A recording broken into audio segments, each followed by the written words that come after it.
Here's the final update on refinishing this MCM dresser. This hardware was gorgeous but needed to be cleaned. I mixed 1-to-1 ratio of water to white vinegar, and once the water came to a boil, I added the hardware and let simmer for 10 minutes. I dumped everything in the sink, and after cleaning the pot, I used a fine wire brush and number 40 steel wool to make sure I got into all those nooks and crannies when I cleaned it. I dried by hand to avoid any water spots. I started by cleaning the back plates and then the pulls. You can just see how that grime is coming off and making them shine.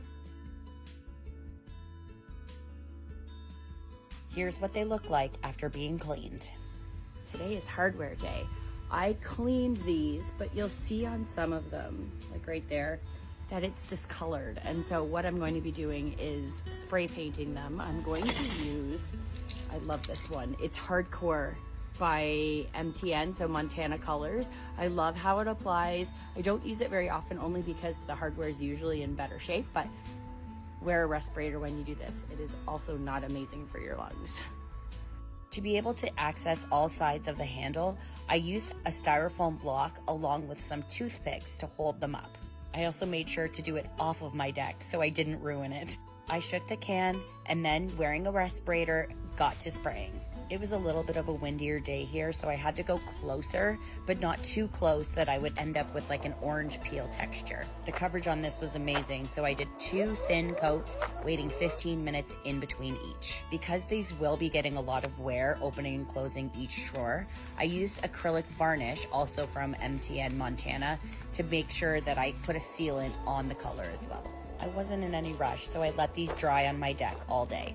With the 3rd coat of Pollock soil dry, I got to doing Grandpa Ernie's sanding method. I sand with 2000 grit because my grandpa, who is a woodworker, told me that it makes the wood feel smooth like butter. I removed the dust with a microfiber cloth. With that done, I reinstalled the legs and started removing the tape. This is always one of my favorite parts, and it just is always so satisfying when you see the lines, the crisp lines that this tape provides. So I don't ever have to wet the edges or apply poly to the edges when using this Elite tape. I just put it on, make sure the edges are down, and it comes out with a crisp line every single time. It's amazing.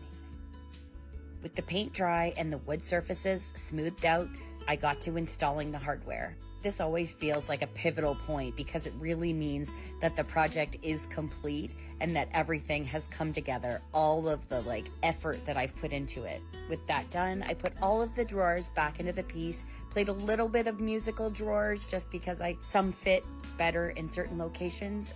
And with that, the piece was complete. Here's a little behind the scenes of how I changed my refinishing space into a staging area. I'm staging the nightstands first, so that's why you see them in the back there.